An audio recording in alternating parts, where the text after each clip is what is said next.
একদমই নিখাত বিপিএল নিয়ে। বিপিএল সংক্রান্ত ডিসকাশন আমি মানে নিলামের পরে আসলে খুব বেশি করার সুযোগ করি নাই, এবং আজকের এই আলোচনাটা যখন করছি ঠিক তখন আমার কাছে মনে হয় যে কোনো দল যারা আলটিমেটলি শিরোপার জন্য ফাইট দেবে, এবং আপকামিং বিপিএল আপনারা সবাই জানেন 26 ডিসেম্বর থেকে সিলেট পর্ব দিয়ে শুরু হবে, এরপরে চট্টগ্রাম থেকে ঢাকায় ফিরবে। সবচেয়ে কম ম্যাচেস হবে ঢাকাতে, সেই ঢাকা মানে সবচেয়ে ম্যাচেস কম যেই ভেন্যুতে হবে সেই ঢাকা, এবং নোয়াখালী। বাংলাদেশের যে কোনো কিছুর সবচেয়ে বড় ব্র্যান্ড হচ্ছে নোয়াখালীরা, সেই নোয়াখালী প্রথমবার এবারের বিপিএল এ নোয়াখালী খেলার সুযোগ হচ্ছে। আমার কাছে মনে হয় যে চ্যাম্পিয়নশিপ ফাইটের জন্য নিজেদেরকে তো চ্যালেঞ্জ জানাবেই ভার্সেস একে অপরের, এবং রংপুর রাইডার্স এখন পর্যন্ত সবচেয়ে ব্যালেন্স টিম। রংপুর রাইডার্স এর জন্য এই দুই দল মাথা ব্যথার কারণ হতে পারে, যেই কারণে এই আলোচনাটা একটু যদি খেয়াল করে দেখেন যে নোয়াখালীকে নিয়ে অনেকেই আনহ্যাপি, অনেকের মধ্যে কিছু কষ্টের জায়গা রয়েছে যে নোয়াখালীর দলটা তারা আরো ভালোভাবে পেতে চেয়েছিল। কিন্তু and of the day BPL যখন রানের খেলা শুরু হবে, একটু আপনাদেরকে জানিয়ে রাখি আবারও যে প্রথম পর্বটা হবে সিলেটে প্রচুর রান হয় ভাই, প্রচুর রান হয় সিলেটের মাঠে। গুরুত্বপূর্ণ সেই ম্যাচটা ছিল Fortune Barishal versus Rangpur Riders. গেল বিপিএলই মানে এবছরেই যে বিপিএলটা হয়েছিল, সেই বিপিএল এ লাস্ট ওভারে জেতার সমীকরণ রংপুরের সামনে ছিল 27 রান। নুরুল হাসান সোহান কাইল মায়ার্সের এক ওভারে নিয়েছিলেন 30 রান। সিলেটে প্রচুর রান হয়, এবারও রান হবে, চট্টগ্রামে রান হয়, এবং সবশেষ যে টি-20 সিরিজটা বাংলাদেশ খেলেছে আয়ারল্যান্ডের বিপক্ষে, সেখানটা আমরা লাস্ট ম্যাচ বাদ দিলে অন্য দুই ম্যাচে দেখেছি যে রানস রয়েছে।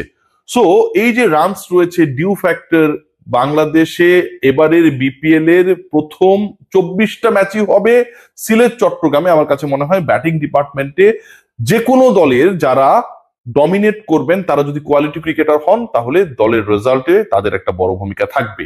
Y I am discussing about Noakhali and Dhaka, why I am discussing that they could be a big challenger against Rangpur Riders. If you look at the top order batting lineup of Noakhali Express, আমরা কাদের পাই, মানে আমি আলোচনা করব basically এখানটায় opening এ কারা যাচ্ছে, এবং ঢাকার ক্ষেত্রে সাব্বিরের ব্যাটিং লাইন আপটায় কত নাম্বার অবস্থানে, how many matches is going to play for Dhaka. This is very much important discussion. দেখুন, নোয়াখালীর সবচেয়ে বড় পিক, চমকের পিক যদি আপনারা বলেন, ডিরেক্ট সাইনিং গুলো বাদ দিয়ে আমার কাছে মনে হয় হাবিবুর রহমান সোহান 50 লাখ টাকায় নোয়াখালীতে গেছেন, এবং Habibur Rahman Sohan he will be the opening partner with Soumya Sarkar against the opponent. মোটামুটি এটা শিওর।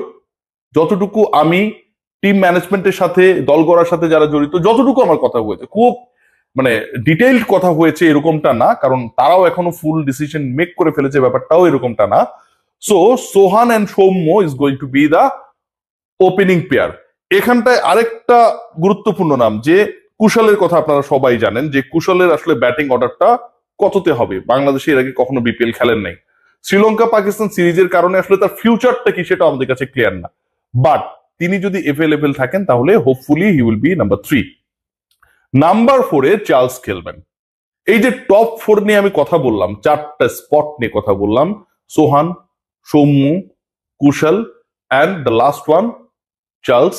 এই 4টা স্পটে যারা ব্যাট করবে 1 2 3 4, একজন বা দুজন দাঁড়িয়ে গেলেই, আবারও ভুলে যান পাওয়া প্লেতে এদের যে কেউ দাঁড়িয়ে গেলেই একটা দলের জন্য একটা স্মার্ট টোটালের ভিত্তি করে উঠবে।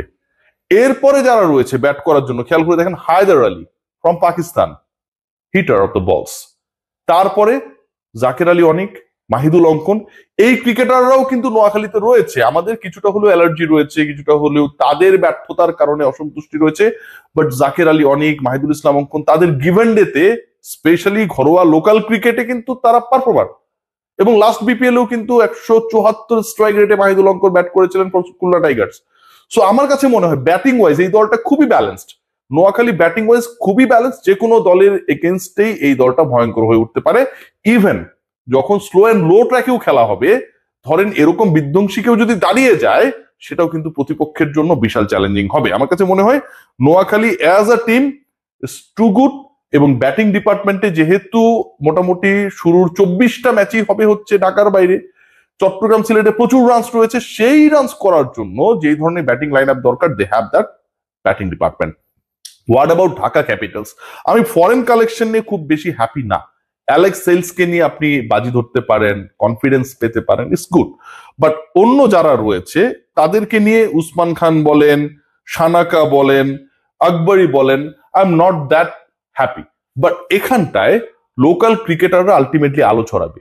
ঢাকা ক্যাপিটালস এর ম্যাচেসে এই ব্যাপারটা হবে, প্রত্যেকটা ম্যাচেই হবে আফটার অ্যানাউন্সিং দ্য 11 যে আপনি আসলে ঢাকা ক্যাপিটালসকে সাপোর্ট করছেন নাকি আপনি আপনার প্রিয় খেলোয়াড়ের জন্য কোন একটা দলকে সাপোর্ট করছেন। Say for example, you are a supporter of Riders, if you are a supporter of অন্য কোনো একটা দল, ধরেন চিটোগং, বাট হোয়েন এভার আপনি দেখবেন যে 11-এ নাসির বা সাব্বির রয়েছে, and you must wait for their batting, যে তারা কখন ব্যাট করতে আসবে। আপনি যদি তারা ভালো করে, despite being a supporter of Riders, you have to support Dhaka Capitals because you have unconditional love for these two cricketers. You are having Taskin Ahmed there as well. You are having Saifuddin there as well. 68 লক্ষ টাকায় সাইফুদ্দিনের ঠিকানা হয়েছে ঢাকা ক্যাপিটালসে। এখন এইবার একটু আলোচনা করি যে আমি ফরেন কালেকশনে নট দ্যাট হ্যাপি, কিন্তু লোকালে যারা রয়েছে খেয়াল করে দেখবেন যে এখানে অনেক বড় নাম নেই। লিটন কুমার দাসের মতো অনেক বড় সুপারস্টার, মুস্তাফিজের মতো অনেক বড় সুপারস্টারের নাম হয়তো এখানটায় নেই, বাট যারা আছে তারা কিন্তু গেম চেঞ্জার। এখানটায় রয়েছেন, আপনারা সবাই জানেন, সাইফ হাসান। সাইফ হাসান কি করতে পারেন, you know all. So Saif Hasan যখন এখানটায় থাকছে এবং বাংলাদেশ ন্যাশনাল টিমের ভাইস ক্যাপ্টেন, এই মুহূর্তে সবচেয়ে কনফিডেন্ট ক্রিকেটার, যেই ক্রিকেটার টপ 4 এর যে কোনো পজিশনে পারফর্ম করতে পারে, সেখানটায় সাইফ হাসান রয়েছে। এরপরে দেখেন তাসকিন আহমেদ, এখন পর্যন্ত ওভারঅল টি-20 ক্রিকেটের ইতিহাসে সেকেন্ড বেস্ট বোলিং ফিগারটাই তার, 7 উইকেট নিয়েছিলেন গত বিপিএল এ। আন্ডারমাইন করার কোনো সুযোগ নেই। Taskin is a very champion bowler এবং যে কোনো মোমেন্টেই তিনি আসলে ম্যাচের মোড় ঘুরিয়ে দিতে পারেন। খেয়াল করে দেখেন, আমি বোলিং এবং ব্যাটিং মিক্স করে বলছি। শামীম হোসেন পাটোয়ারি, শামীম পাটোয়ারিকে নিয়ে এত আলোচনা, Shamim Patwari, Liton Kumar Das, Gazi Ashraf Hossain Lipu, but end of the day Shamim Hossain Patwari confirm candidate of the world cup. Shamim Hossain Patwari তার গিভেন ডেতে একদম চুরমার করে দিতে পারেন। ফিনিশিং এ আপনি যাকে প্রয়োজন, যে টাইপের ক্রিকেটার প্রয়োজন, ঢাকা ক্যাপিটালসে শুধু শামীম পাটোয়ারি নেই, সাইফুদ্দিনও রয়েছে। টপে আপনার যেরকম ক্রিকেটার দরকার সেই ক্রিকেটার সাইফ হাসান রয়েছে, সেই ক্রিকেটার সেখানটা যদি দেখেন অ্যালেক্স হেলস এর মতো একজন ক্যারেক্টার রয়েছে, সো তাসকিনের মতো একজন বোলার রয়েছে। ইন্টারেস্টিংলি খেয়াল করে দেখেন যে এই দলে স্পিন ডিপার্টমেন্ট বলেন, সেই জায়গায় কিছু কিছু ক্রিকেটার রয়েছে যারা রোল প্লে করতে পারে। নাসির হোসেন যদি দলে থাকে ওকেশনাল স্পিনার হিসেবে বা মেইন স্পিনার হিসেবে, নাসির হোসেন এখনো 2025-26 বাস্তবতায় কার্যকর, ডেফিনেটলি কার্যকর।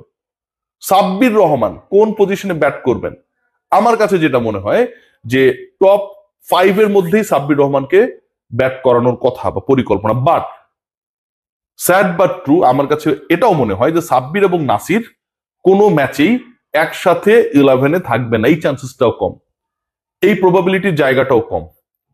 একটা দলে সাইফুদ্দিন রয়েছেন, সাব্বির রয়েছেন, নাসির রয়েছেন, তাসকিন আহমেদ রয়েছেন, সেই দলে সাইফ হাসান রয়েছেন, শামীম হোসেন পাটোয়ারি রয়েছেন। ঢাকা ক্যাপিটালস, যে যাই বলি না কেন, too good team to fight against any opponent. So আমার কাছে মনে হয় upcoming BPL is going to be very interesting. Riders এর এগেনস্টে Dhaka Capitals and Noakhali Express, they are very balanced, এবং এই দুই দলের কেউ যদি চ্যাম্পিয়ন হয়ে যায়, ক্যাপিটালস বা এক্সপ্রেস, আমার কাছে মনে হয় অবাক হওয়ার কিছু থাকবে না।